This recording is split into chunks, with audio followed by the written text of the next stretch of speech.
하나님의 말씀은 민수기 36장 1절에서 13절까지의 말씀입니다.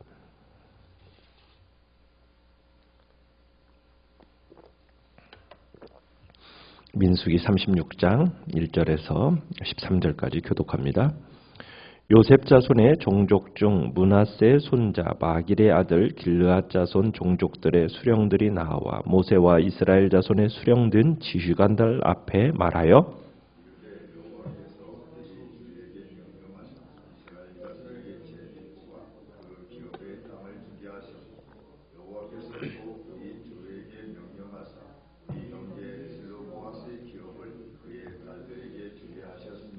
그들이 만일 이스라엘 자손의 다른 지파들의 남자들의 아내가 되면 그들의 기업은 우리 조상의 기업에서 떨어져 나가고 그들이 속할 그 기업의 지파의 기업에 첨가되리니 그러면 우리가 제비 뽑은 기업에서 떨어져 나갈 것이요.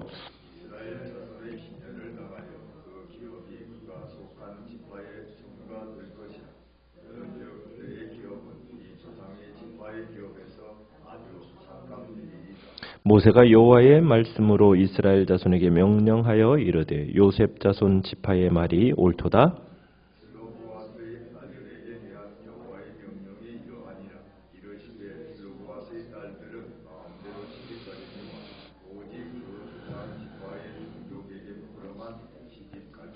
그리하면 이스라엘 자손의 기업이 이 지파에서 저 지파로 옮기지 않고 이스라엘 자손이 다 각기 조상 지파의 기업을 지킬 것이니라 하셨나니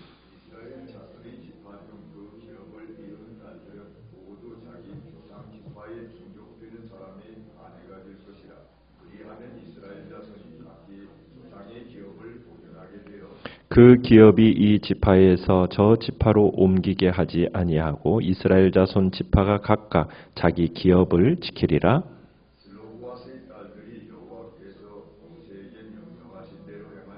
슬로브앗의 딸 말라와 디르사와 호글라와 밀가와 노아가 다 그들의 숙부의 아들들의 아내가 되니라.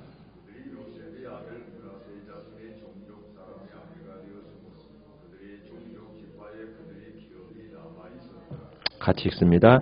이는 여리고 맞은편 요단가 모압 평지에서 여호와께서 모세를 통하여 이스라엘 자손에게 명령하신 계명과 규례니라. 아멘. 오늘 말씀의 제목은 절대적인 가치가 있기에라는 제목으로 말씀을 나눕니다. 오늘 이제 민수기 마지막 이 36장은 여자의 유산에 관한 내용입니다. 이 내용은 이미 민수기 27장에서 딸들에 대한 유산 분배에 대해서 살펴본 바가 있었습니다. 그때 모세는 이미 이 슬로브앗의 딸들의 상소에 관하여서 이스라엘 남자 중 아들 없이 딸만 두고 죽은 사람의 유산은 그 딸들에게 상속이 되어야 한다라는 그 판례법을 선포한 적이 있습니다. 그러니까 딸의 권리를 아들들과 함께 동등하게 인정해서 유산을 나눠주라는 거였죠.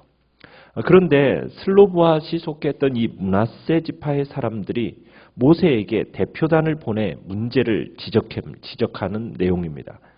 슬로브앗이 속했던 이 므낫세 지파 사람들이 이 편결에 대해서 항소를 한 겁니다. 므낫세 지파 지도자들이 주장하는 내용은 무엇이냐면 슬로브앗의 딸들이 받게 될 땅은 개인 소유이기도 하지만은 지파의 소유이기도 한다는 겁니다. 그런데 만약 그들이 다른 지파 사람들과 결혼하게 되면 그 땅이 므낫세 지파로부터 빠져나가는 일을 막을 수가 없다라는 거예요. 이런 경우에는 희년이 되어도 돌려받지 못하니 율법이 제시한 이 두 원칙이 상반된다는 것, 서로 상반된다는 주장입니다. 첫 번째 원칙은 무슨 일이 있어도 땅은 주어진 지파 내에 머물러야 한다. 이게 하나님의 말씀의 원칙이잖아요. 그런데 두 번째 원칙은 뭐예요? 아들이 없을 경우에 딸도 아버지의 땅을 상속받을 수 있다. 이게 두 번째 원칙이에요. 그런데 이 두 원칙이 문제가 되는 때가 언제입니까? 그 딸이 다른 지파의 사람과 결혼했을 경우가 문제가 되는 거죠. 그죠? 이 경우에 그 딸의 아버지의 땅이 영구적으로 지파의 소유, 그 지파의 소유를 어떻게 되는가? 벗어나게 되는 거잖아요. 그러면 단순한 유산 상속이 아니라 하나님께서 나누어 주신 이 지파, 이 자기 지파의 재산이 다른 지파에게로 넘어가는 심각한 문제가 생긴다는 거예요. 이런 질문을 이제 모세에게 한 거죠. 그래서 이제 모세는 평소 하던 대로 하나님께 어떻게 해야 될지 해결책을 구합니다. 자, 하나님은 이렇게 말하는 므낫세 지파의 말을 옳다라고 여기시고, 이제 하나님께서 처음에 하나님께서 정해주신 그 각 지파의 기업의 경계를 옮기지 않도록 하기 위해서 딸들은 마음대로 혼인을 할 수 있지만 이 문제를 해결하기 위해서 슬로보앗의 딸들이 아버지의 지파에 속한 사람들과 결혼하도록 하라고 지시합니다. 그죠? 6절에 보면은 시집을 가기는 하지만은 자기 지파에 속한 그 사람들과 결혼을 하도록 하라는 거예요. 이렇게 하면 조상으로부터 물려받은 땅이 다른 지파에 넘어가는 것을 막을 수 있다라는 거죠.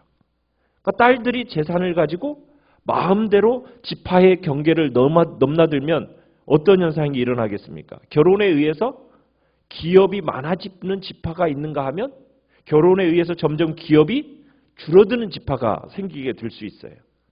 그래서 하나님께서는 결혼을 통해서 기업을 늘리거나 줄일 수 없도록 하시기 위해서 이제 결혼을 이제 지파 내의 사람과 결혼을 하라고 지금 이야기를 하는 거예요. 만약 굳이 지파 밖의 사람과 결혼을 하겠다고 하면 유산 상속을 어떻게 해야 될까요? 포기해야 되겠죠. 이 원칙은 슬로보앗의 딸들에게만 적용되는 것이 아니라 8절, 9절로 가보시면 이스라엘의 모든 지파의 여인들에게 적용이 되는 겁니다. 이 땅을 넓히기 위해서 만약 이것을 허용하게 되면 정략적인 결혼도 생길 수 있기 때문에 하나님 이 위험을 방지하기 위해서 이제 딸들이 유산을 상속받을 경우에는 자기 지파 내의 사람들과만 결혼하라. 지금 이렇게 하나님께서 말씀을 하시는 겁니다. 자, 그런데 여기서 보시면은 자, 슬로보앗의 딸들이 속한 요셉 지파, 이 므낫세 지파의 지도자들이 모세에게 하나님의 언약의 말씀을 근거로 해서 지금 법리적인 해석을 요구하고 있어요. 그죠? 그들이 지금 주장이 지금 하나님께서 옳다고 하실 때에도 이제 기업을 상속받은 여자들은 자기 지파의 남자들에게만 시집가라. 그래서 각기 조상의 지파의 기업을 보존케 하라. 이 모든 것이 무엇을 따라서 지금 이 모든 일들이 지금 해석을 요구하고 그리고 명령이 주어지고 있습니까? 바로 하나님의 말씀에 근거하고 있어요. 2절에 보시면은 여호와께서 우리 주에게 명령하사, 그러니까 지금 이 지파 길르앗 자손의 종족의 이 수령된 사람들이 자신들의 생각대로 이 문제를 말하는 것이 아니라 뭐에 따라 해결하려고 하는 거예요? 하나님의 말씀에 따라 해결하려는 바른 태도가 있고, 또 그 이야기를 들은 모세도 5절에 보시면은 모세가 여호와의 말씀으로 이스라엘 자손에게 명령하여 뭘 따라서 자신의 생각이나 자신의 판단이 아닌 뭘 근거로 합니까? 여호와의 말씀에 따라 그 문제에 대한 해결책을 제시해 주는 거예요. 그러니까 문제를 제기한 길르앗 수령들이나 해결책을 제시하는 모세나 모두 철저하게 그 근거가 무엇입니까? 하나님의 말씀에 따라서 모든 문제를 해결하고 있다는 거예요. 이 길르앗 수령들과 모세의 이 태도는 성도들이 이 세상에서 어떤 문제에 딱 부딪혔을 때 어디에서 해답을 찾아야 할 것인가에 대한 지침을 주고 있는 거예요. 어디에서 그 문제에 대한 해답을 찾아야 된다고요? 바로 하나님의 말씀이에요. 성도들의 삶에 제기되어지는 문제, 모든 문제에 대해서 내가 어떻게 행동하고 어떻게 살아야 할 것인가, 여기에 대한 모든 물음의 답은 어디로부터 찾아야 됩니까? 하나님의 말씀으로부터 찾아야 되는 겁니다. 어떤 성도들은 자신이 생각할 때 쉬운 문제, 대수롭지 않다라고 생각하면 그냥 자신의 생각, 자신의 경험, 자신의 판단으로 해버리는 경우가 많아요.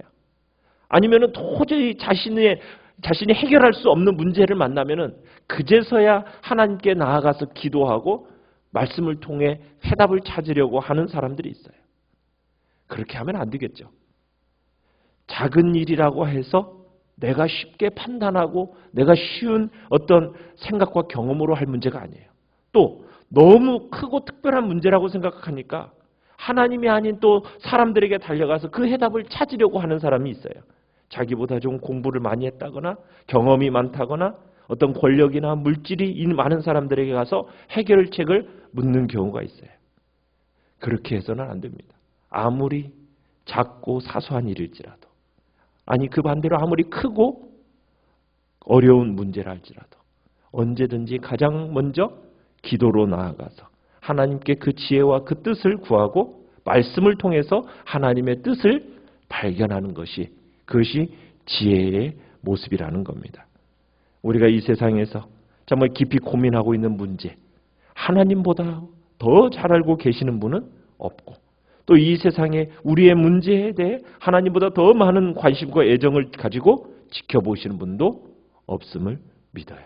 그러기에 우리는 이 세상에 우리의 문제, 하나님보다 더 능력 있게 해결하실 수 있는 분이 없다라는 사실을 기억하고서는 어떤 문제이든지 기도로 하나님 앞에 들고 나아가 해결책을 구하되, 모든 우리 인생의 유능한 해결사 되시는 그분으로부터 지혜를 구하고, 그리고 모든 근거를 하나님의 말씀으로부터 찾는 복된 자리에 있기를 바랍니다.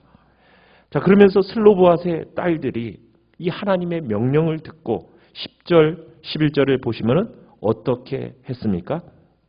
모세의 말대로 이 슬로보앗의 딸 말라와 디르사와 호글라와 밀가와 노아가 개인적인 감정을 배제하고 하나님의 명령하신 대로 자기 조상의 지파의 남자와 결혼을 합니다.